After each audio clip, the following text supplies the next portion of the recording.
Hello again, it's Steve, and I am here with Michael Currie. Michael Currie, welcome. Good having you. How's it been? Things are good, and I'm privileged to have you join the ranks of the freedom fighters and get interviewed for our gallery. So I will start with this question, Michael, why are you fighting for freedom? Well, it's pretty simple. It's I live in New Jersey, and our state is incredibly blue. And during COVID, I really noticed a lot of shenanigans going on, and it's mostly about just seeing the craziness going on and saying, do I really want my kids living in this environment? Do I really want to say I didn't do enough? And I think you look at them and say, well, if they want to live here, they're going to be dealing with this crap. So I have to basically self-sacrifice and go out there, go to these board of ed meetings, take off of work, go to these rallies, and just say to myself, I need to just do something about this because if you don't do anything, nothing ever changes. And it's very important that to make that notion, you can complain and whine and everything, but it doesn't do anything. And that's really what it comes down to is I said to myself, I need to do something. And I wasn't really involved in politics really before 2020, as of a lot of people were, I mean, the same thing. I mean, I've always been watching Fox News and being political with like the Obama and Bush.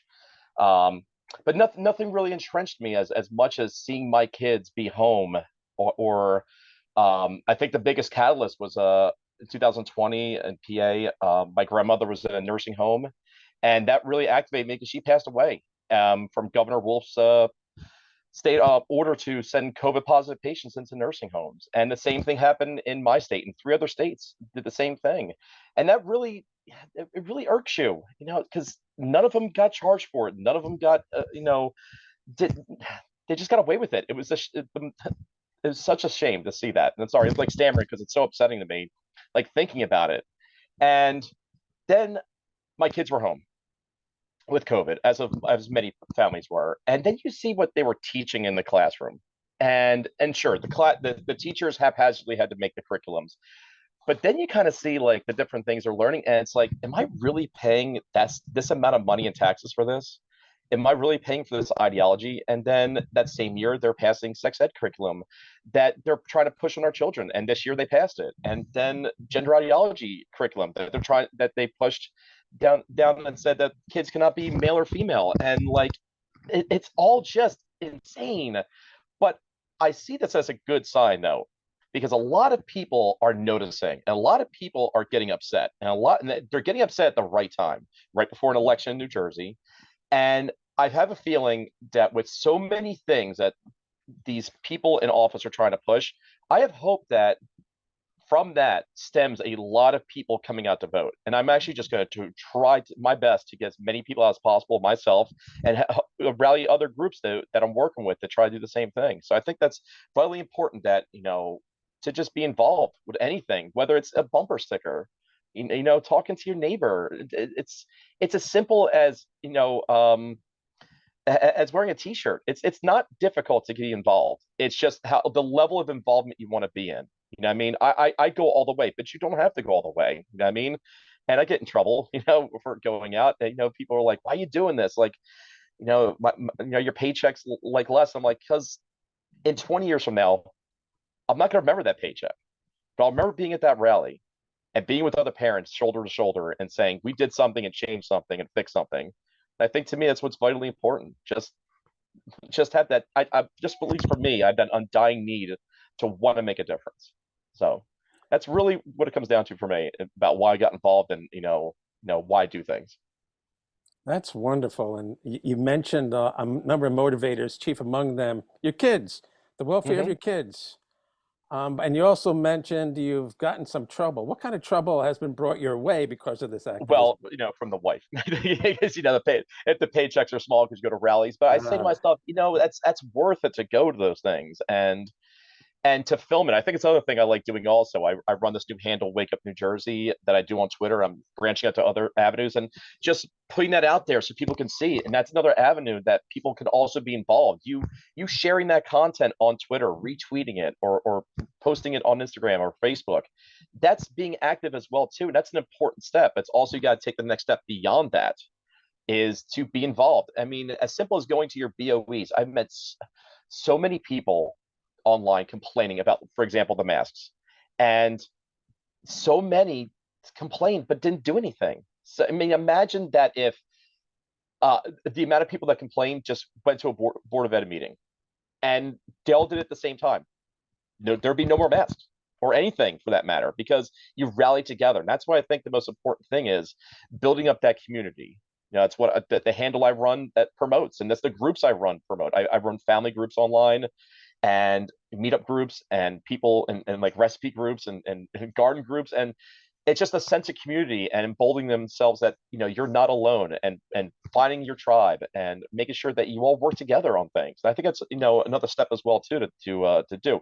As I said, I'm not expecting everybody to do what I do, but I kind of just want people just to give 5 minutes. I think 5 minutes a week, if you can give to fixing things, a lot of things would change in 5 minutes.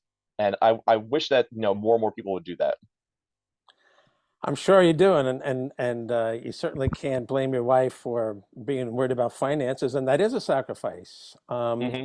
That is one reason why some people don't get active, because they don't want to take a loss of income, but to you, it's worth it.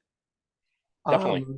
Um, you mentioned that you're online a lot. Have you come across any naysayers or um, people trolling you or people provoking Oh you yeah. online?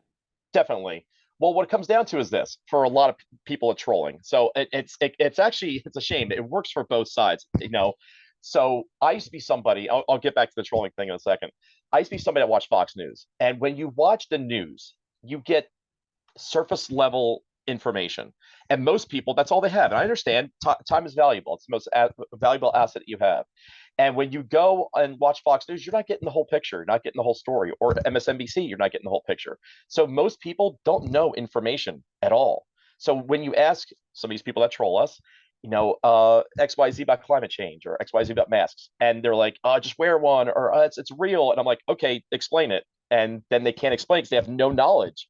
But because that ideology is so entrenched in them over and over and over again, they fully believe it and they will not stop thinking they are correct. And I think that's another problem, is that ego and is a big problem. If people would just understand and open their mind on both sides, people on both sides don't realize there is so much we have in common than not in common. And if they realize that the system actually pins us against each other more so than not. And I try to explain that. And it's also about sharing those moments where it's like where you can maybe find something that changes their mind, that eureka moment I call it, where if they see something that's like, oh whoa, that blew my mind, that I never thought that was something that's possible. And then once you break down that door, a world of possibilities opens, where they're available and open to suggestions and things that might be like, I never thought that was true, and like, man, you were totally right about that. That must be very gratifying. Um, but then again, you're doing this for your kids, and I've heard a lot of stories about the kids of activist parents getting a certain amount of hassle from other students, from teachers. Hmm. Have, unfortunately, your kids been targeted at all because of your activism? No, because I actually just recently I put my handle out there, that it's me running it.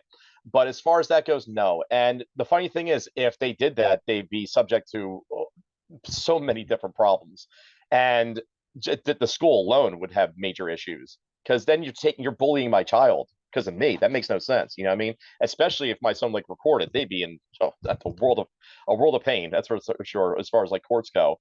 But luckily the schools by me are really good, and they're actually we're pretty much split down the middle here where I am in Jersey, and they really do a good job. Where in other places, not so much. So if you're really kind of go against what they don't like, they really, I would say demonize is the word, and it goes against everything they preach. So that's another problem I have with this liberal side of things, is that they preach love and inclusion, equality, but they also promote hate, division, and malice. It's just the word I like to say, because if you're not on their side, you're outcasted, and that's a big problem I have. And that's another thing I don't like is that if you were somebody that was wanting to work together, you'd want to listen to me and understand my point of view and work together and break bread, but you don't. It's just oppressive, tyrannical, authoritarian nature 24/7, and it's really it's hurtful, because so many people have been affected by that kind of ideology. And unfortunately, they get listened to, and our side doesn't because the media is entrenched with them. Your local papers are entrenched with them. Your people in your schools are paid like your teachers. Mind you, most teachers don't follow it, but you got teachers that are listening to their unions that are following that protocol and will not bend or break. And it's just insane. Like, there's got to the point where common sense needs to take back over with this stuff. And that's what we're missing mostly from society, unfortunately. I get this. I get this. How is it that have you always been somebody who has taken a stand, or is this your first uh, jump in the game in publicly?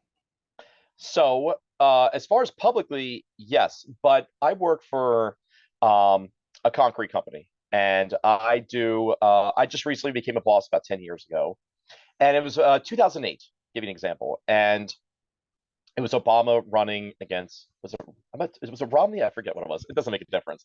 The point being is that I would print out papers to give to people on site about just information about things. And at that time, I was a little red dot in a sea of blue in my union. Now, fast forward me talking to people relentlessly, my bosses, my workers, over and over again about just different things and just trying to just instill common sense in them. I would tell you right now that 98% of my union is leans right now because of the ideology. And they'll say that the unions, and sure, maybe more unions are blue than others, but they like lost a lot of respect, the Democrats, as far as like the unions go, even though they still preach because they're getting their money from them, they're getting their kickbacks. But the majority of the union does not agree with that. And I like to say I helped contribute to that, but I think it's just society in general just helped contribute to that. So since about 2008, I've been really active in just talking to people at work and just in general. I don't mind if anybody wants to have a conversation. And I'll be honest with you, I don't know everything, but I'm passionate about it and I'm willing to learn and be open to things. I mean, I used to remember that I used to demonize welfare for a while, but then I understand it's a necessary thing, but it's abused. So that it needs to be addressed. And there's just different things that both sides can agree on, but we have to just, as I said, instill common sense in this. I agree.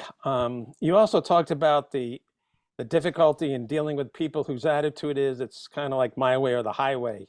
Hmm. Um, have you learned any techniques that allow you to reach these people at all, or is it like talking So, to a wall?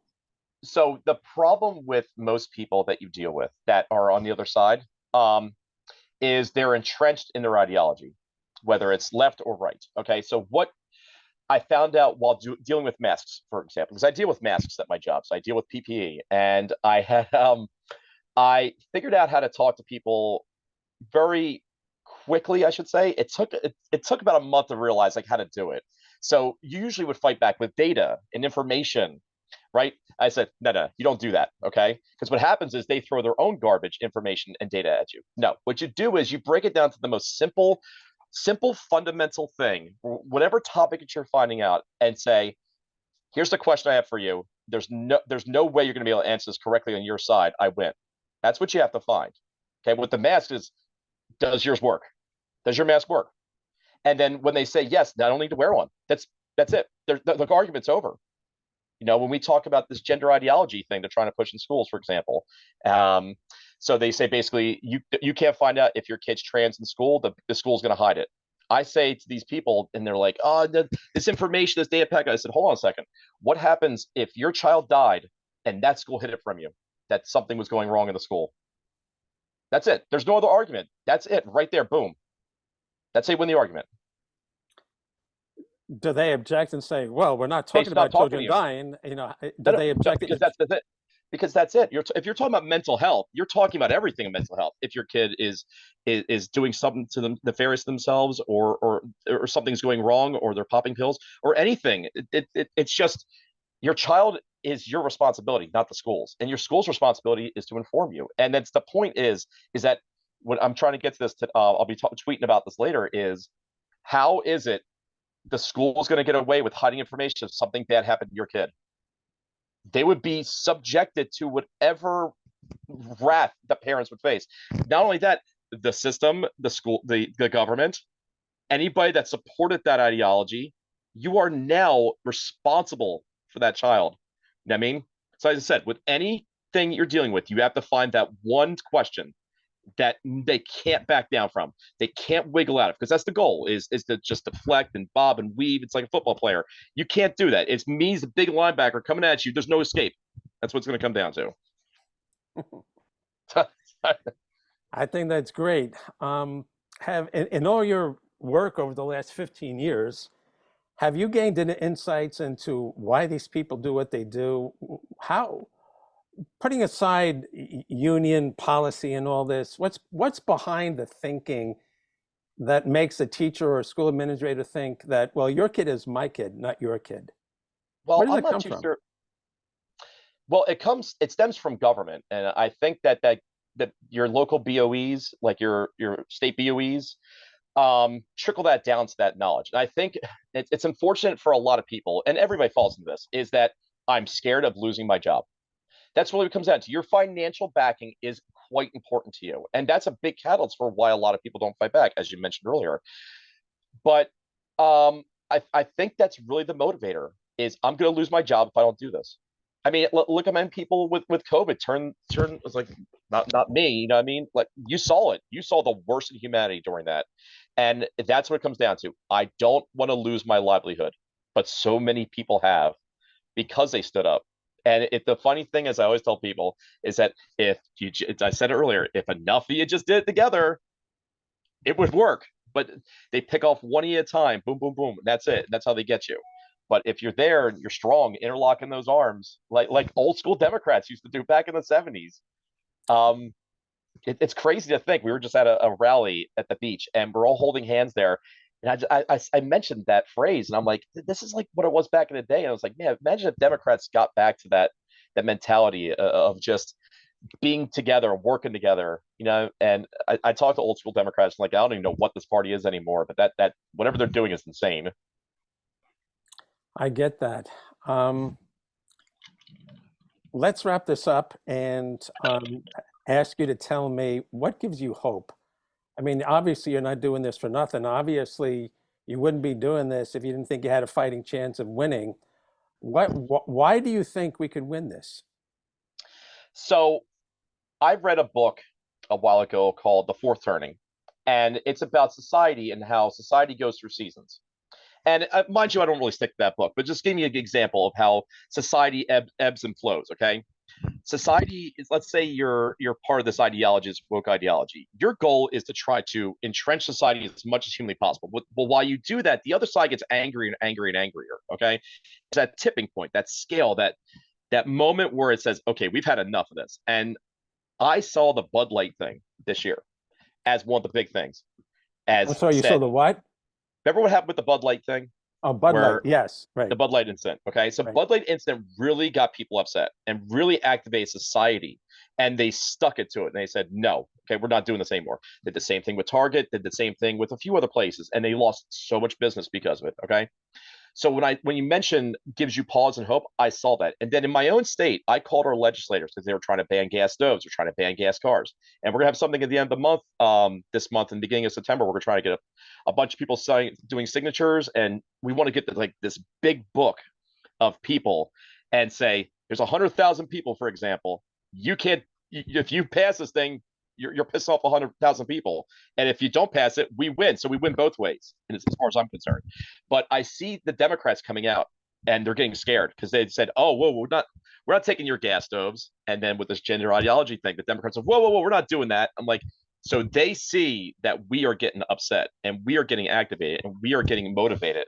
And I tell people, even with these windmill things, you have to find what for you gets you motivated. If it's the windmills, great, but you have to understand it's not just about windmills. It's about getting rid of the people that push the windmills, the gender ideology. Those people are still in office from COVID. You need to get them out. Whatever it is for you that motivates you. Find it, find your tribe, and guarantee that when you find that one thing, it'll branch out to other things. And but if I leave you with this, it's find people in your local area, your local district, your local township, and meet them at a diner, meet them at somebody's house.